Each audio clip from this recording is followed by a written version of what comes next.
Okay, we're continuing with quotes in alphabetical order. Here's George Mann. He was a researcher in the Framingham Heart Atherosclerosis study in Massachusetts.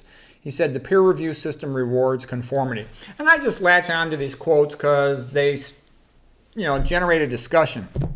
And basically, peer review is overrated. The reason I say that is the peer review has a fixed interest in maintaining the status quo. They don't like new ideas. And if you're a PhD and all you do is sit around and write applications for research grants, you've got time to keep resubmitting a journal article. If you're a full-time clinical MD like myself, I don't have time to keep having to rewrite a paper and beg for admission on a journal. It used to piss me off. I would submit things to journals and they would reject the paper. And I came to realize also I applied for funding.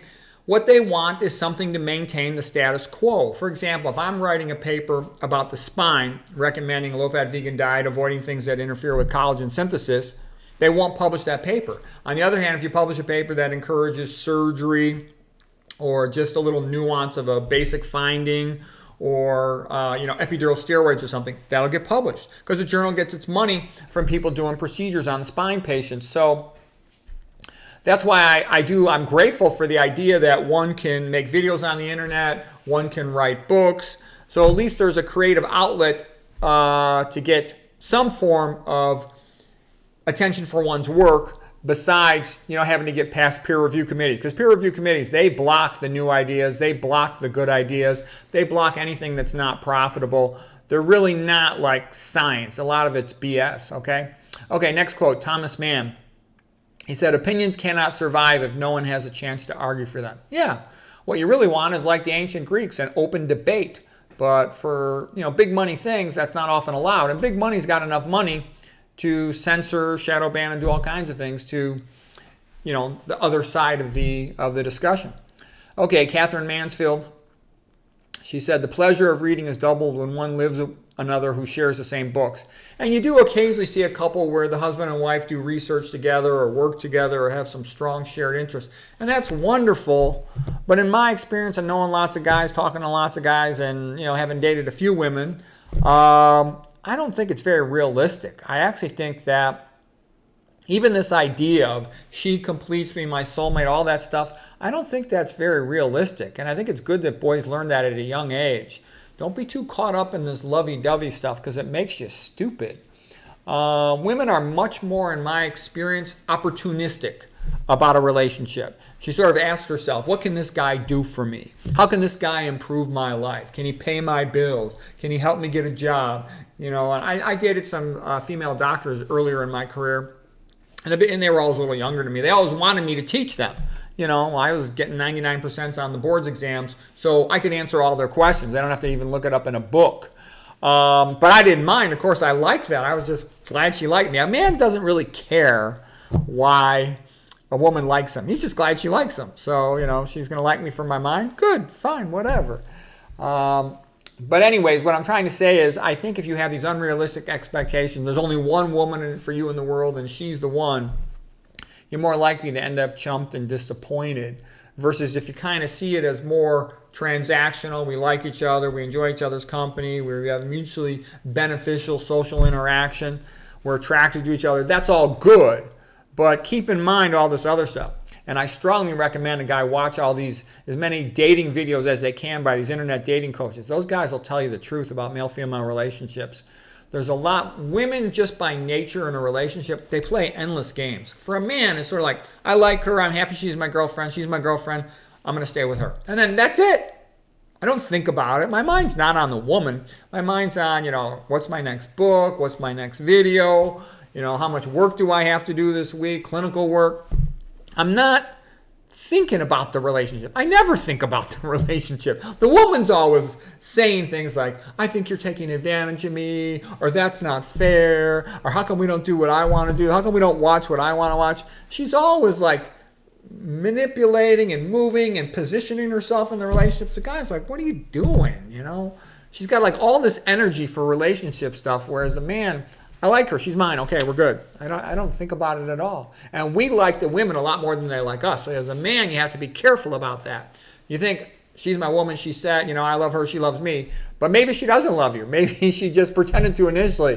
The man has to be a little more aware of all these things. And the dating coaches are the best source of information. All the college psychologists, they're worthless. They can't even tell the difference between a man and a woman.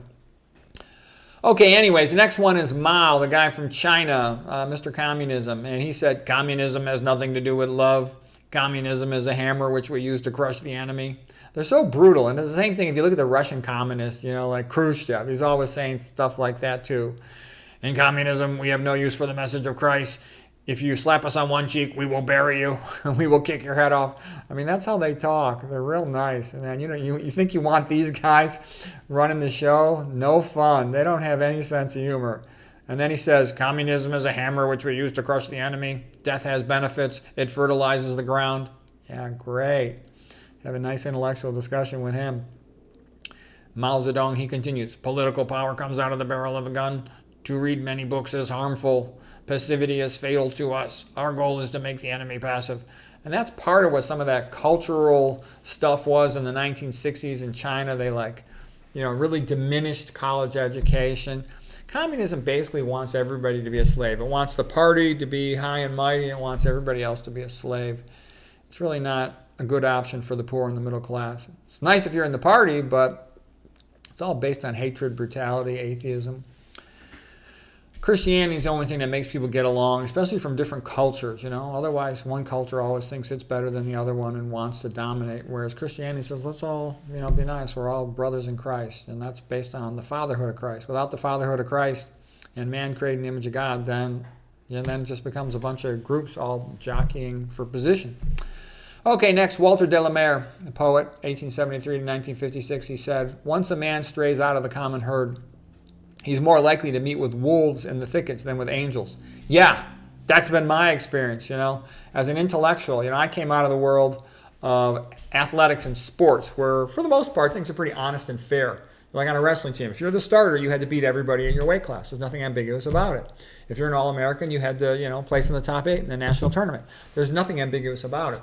Versus in the academic intellectual world, there's endless games and BS, and eventually the higher up you go, the more it becomes controlled by money.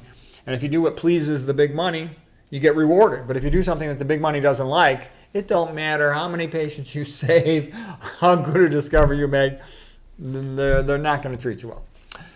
Okay, next one. The star of today's set of quotes is Lynn Margulis. She lived from 1938 to 2011.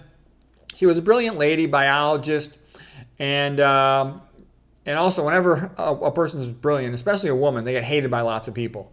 She was always pissing people off because she rejected conventional wisdom in evolutionary biology. The typical chump thinks that Darwinism is proven and explains things. It is not.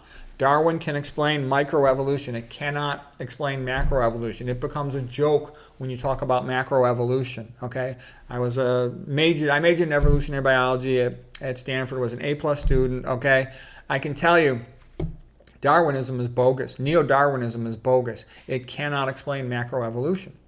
Okay, so now we're going to get into some of the quotes of Lynn Margulis, and she's pretty funny and very clever.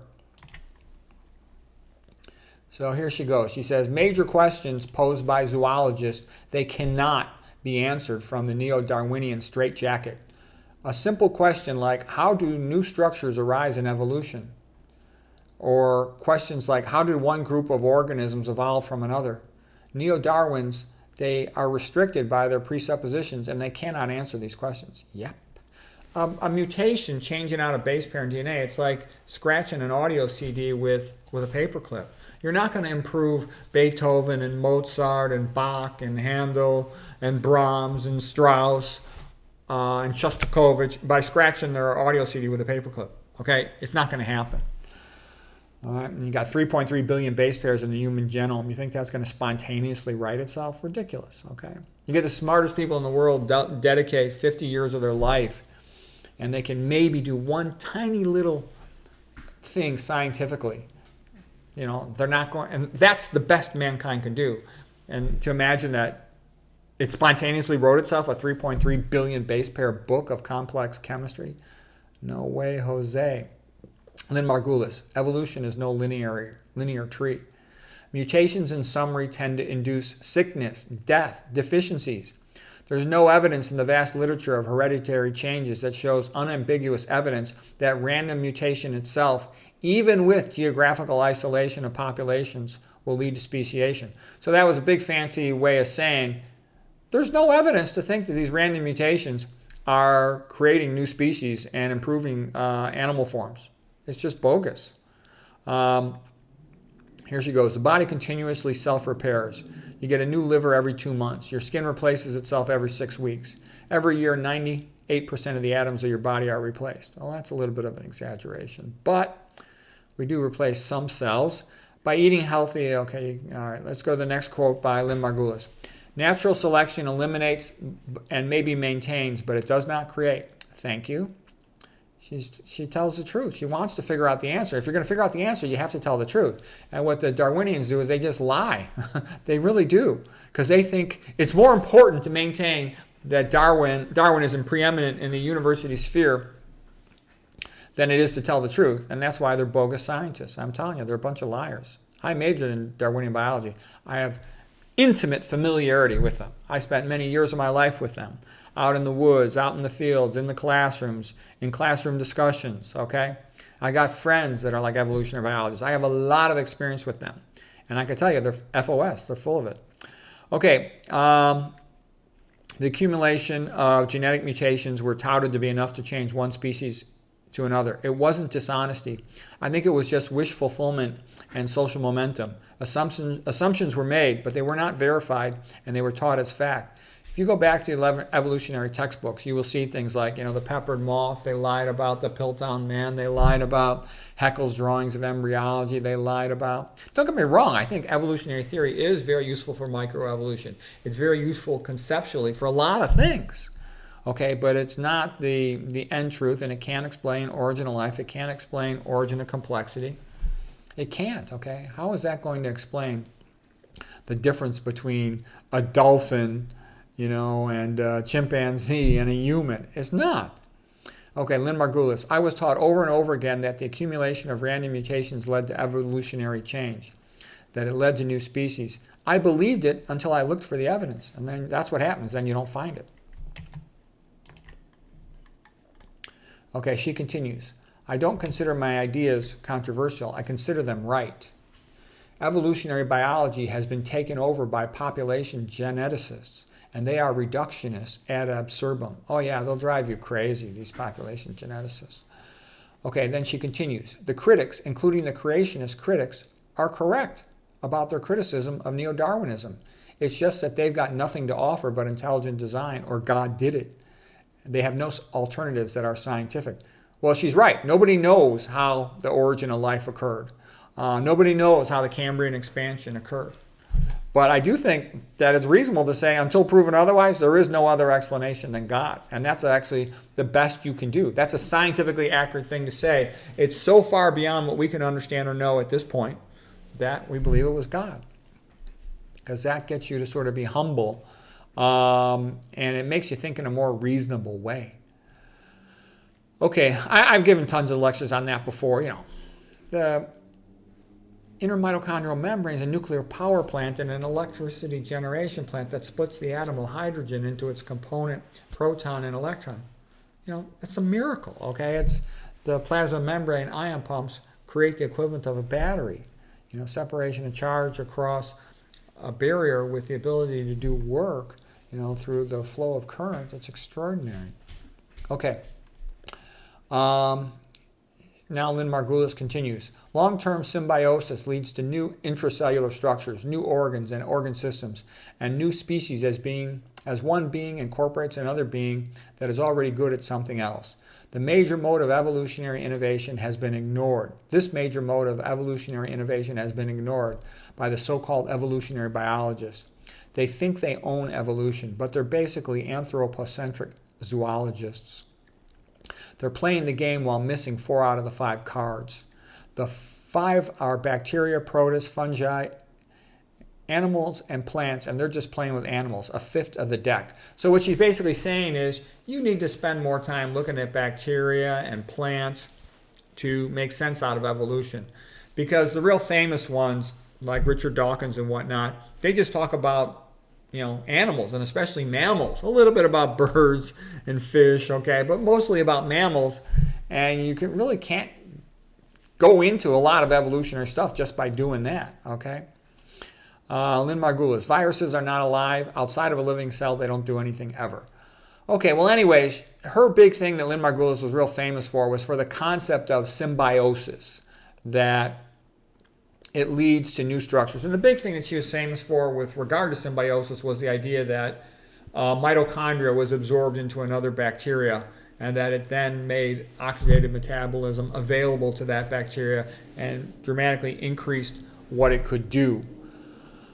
If you're interested in bacterial evolution and stuff, the best thing to read is like, Nick Lane, because he'll go through all the issues with regard to mitochondria and the reasons why symbiosis seems to be true, but why there's still problems with it. Why would a mitochondrial early bacteria give its ATP away to the so-called host organism that had swallowed it? Anyways, hope you found that helpful.